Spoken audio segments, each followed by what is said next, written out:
So another important concept of Python's control flow are Python functions. They help you control the flow of your program in a very clean way. Hello everyone, welcome back to our series on Python basics, and in this video we'll cover Python functions. So to write a Python function, you need to use the def keyword. So def literally means the definition of the function, followed by the function name. Let's say in this case my function. After the function name, you need to give the parentheses, and inside the parentheses you can give the function parameters. In this example, let's say if I just give x and y, and after semicolon in the next line you give the function body. So function body should always start in the next line and after an indentation. And if I just enter here, you can see automatically my id is giving an indentation here. Okay, so this is how you define a function. So I can write anything in the function body. Let's say I want to define a print statement, right? So I'll write a hello world. So let's not give any params as of now. So how would I call this function? I'll just write this function name after the function definition. If I run my program, you can see we have printed the hello world. So as you know, a Python program is executed from top to bottom. So if you try to call the function before you have defined it, you will get a compilation error. You can see it's not able to find my function on line 1. So a function can only be called after it has been defined. So unlike Java or C++, there is no compilation of this program first, right? There are some naming conventions that you need to follow. All right. If you are writing a function, it cannot start with a number. Okay, as you can see, it's already showing an error here. If I just say print hello world, so it doesn't recognize it as a function because it's starting with a number. And similarly, there are some conventions. If you want to give a function name or similar to variable names, right? If you want to give a function name, it should be snake case. So it means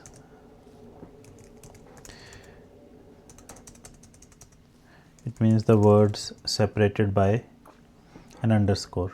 Okay. Also the function name should be a verbs, like something meaningful, right? Like calculate sum. So this is a valid function name. Okay. So it's not like if I just give calculate, right? This is also a good name. It's a verb, but it's not explaining what it's calculating, right? So it's better to give like extended names, right? Explanatory names, so that it's easy to understand just by a glance like what your function is doing. Okay. Similarly, if your function is returning a boolean, your function name should be like is active has code. So these are just conventions, right? It's good to follow them if you want to write clean Python code. Okay, one more thing, function names cannot have hyphens in them, right? You can see here I gave a hyphen, it's showing me a compilation error. Okay, so these are like syntax errors if you give a hyphen in a function name. For function name, you cannot use Python keywords, like sum is a Python keyword, right? As you can say, so it's a built-in name, right? Sum. So that's why it's telling us to rename. If I just say sum1, it's saying it's a valid function name. So these are some key considerations that you need to take care while defining your functions. So one question that you should be asking yourselves, why do we need functions, right? So why can't we just live without them? Let's take an example here. Let's say there is a list. Okay, list 1, and let's make it a bigger list. Oops. All right, and there is a list 2, let's give it 6 elements as well. If you want to print these lists, right, how you will do that? You will just write a for loop, right, for item in list 1, then print, all right, item, then I'm telling you to print list 2. How you will do it? Similarly, you will write another for loop, right? So as you can see, this is a repetitive task, right? You are writing for loop for the same purpose again and again, right? So this is what functions solve, right? Let's see how we can do that. I'll create a function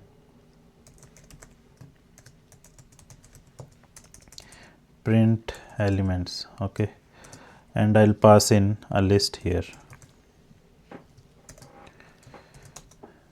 So inside this list, I'll write my logic to print and read each item in a for loop. I'll just comment this thing out.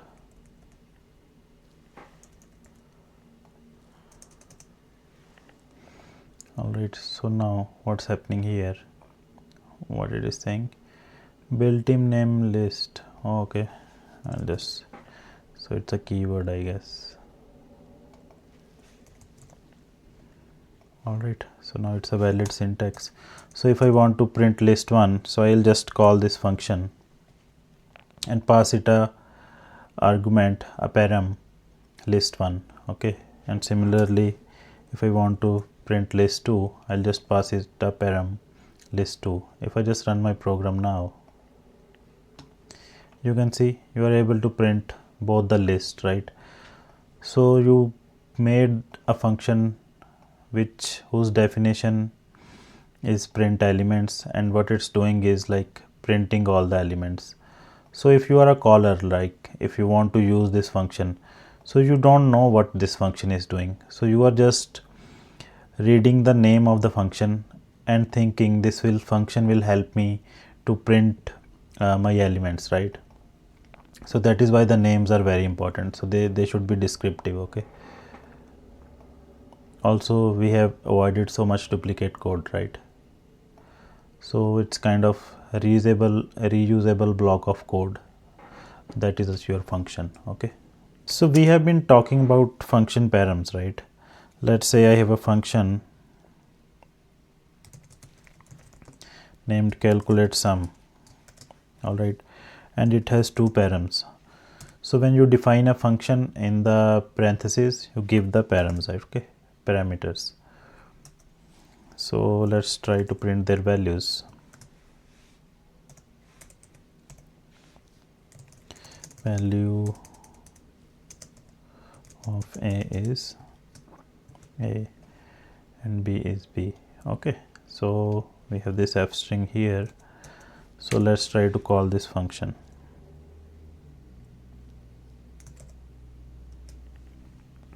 So now don't worry about this A and B that you are seeing here, okay, that is my ID adding them, I did not write them. If I run my program, you can see value of A is 1 and B is 2, which is obvious, right? A is at the first place and B is at the second place, and you pass them, the values are there, right? But if I just do 2 and 2, right, if I run my program, you can see, okay, sorry, let's do it 1. So now you can see value of A is 2 and B is 1. So why is that? Because these are positional parameters, okay. So what's happening here, if you change the position of the argument is a parameter value that you pass to the function, okay. Here if you change the position, the values will change, so they are positional params, okay. So just be careful while using the positional params. I'll create a new function,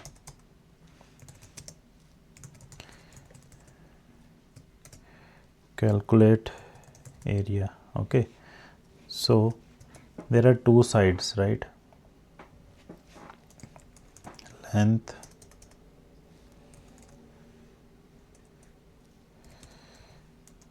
width.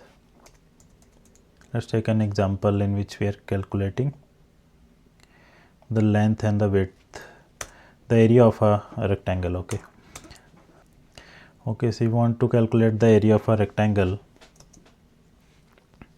so you will return length multiplied by width, right?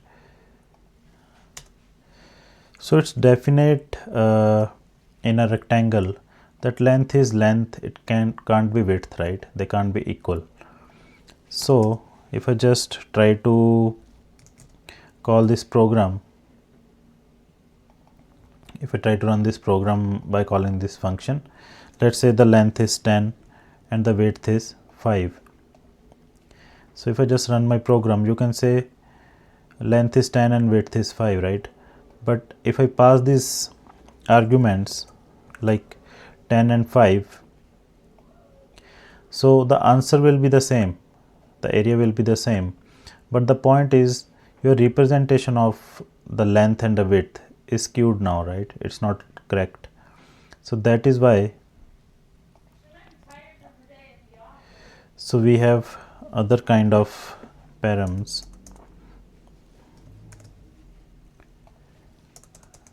They are called keyword arguments. Okay,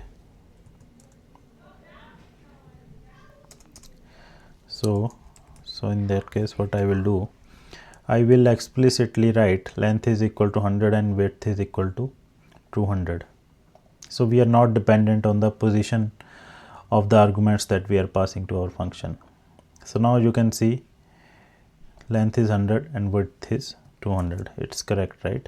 Even if I give width first as an argument and then I give the length, so their respective values will be correct. Okay, if you can see here, so these are called keyword arguments. You are giving the argument name.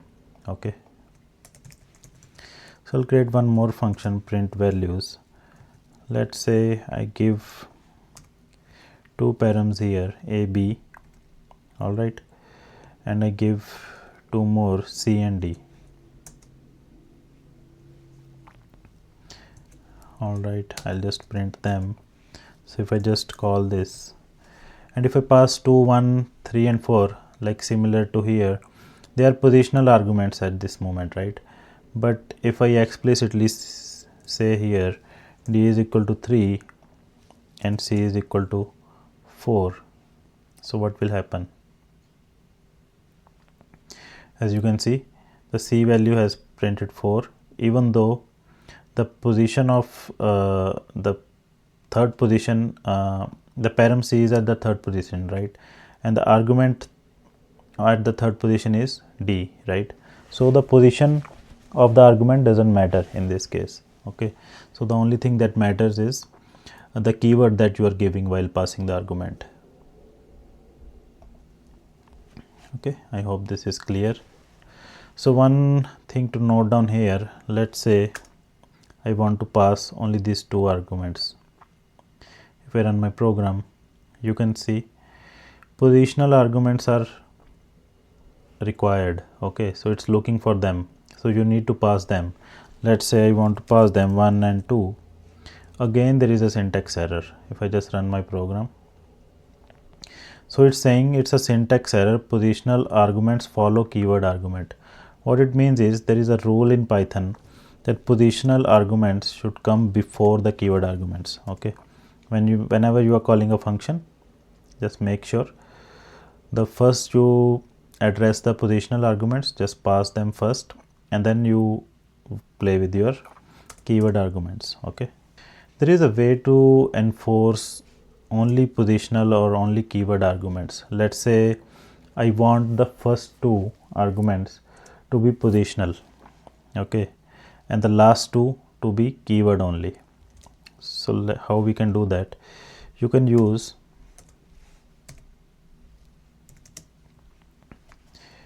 we will use a slash here. So what it means is everything before the slash, all the params before the slash are positional arguments. Okay, so what I mean by that, let's say I'm trying to give second param as a positional argument, as a keyword argument. Okay, you can see there is an error.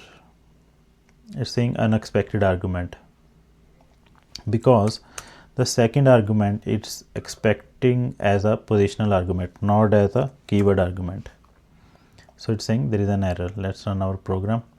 You can see, so there are positional only arguments, but we passed a keyword argument. So these two arguments params were only positional. Okay, so they need to be passed based on the position, not based on the keyword that you are giving in the arguments. We can also similarly we can also enforce keyword arguments. Okay, what does it mean? Like when I did not have this star here, so here let's say I want to pass 3 and 4. You can see this is a valid function. Okay, when you run it, it's assigning A to 1, B to 2, C to 3 and D to 4 based on the position, even though we are enforcing positional arguments only on first two params. Okay, but it's not complaining that the last two should be positional or keyword. Okay, but if you want to enforce that last two should always be keyword arguments, you can just give a star, so everything after the star will be keyword argument. Okay, you can see there is an error. If I just run my program, you can see takes 2 positional arguments, but we gave 4. So we gave 4 positional arguments, but it's expecting only 2. So in this case, the other 2 are expected to be keyword arguments. So these are some ways to enforce how you want to receive the arguments in a function call. So this is very helpful if you want to avoid errors while passing or calling your while passing the arguments or while calling your function, right? So there is one more way to give params to your function definition. Okay, let's take the same example. I'll just copy this.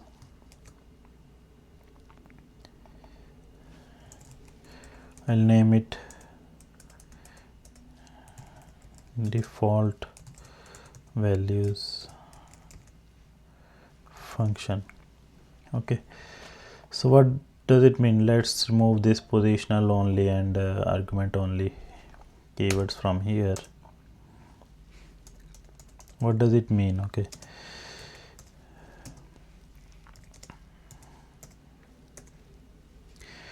if I'm not sure that I'll be getting the value of C and D when we call this function, right?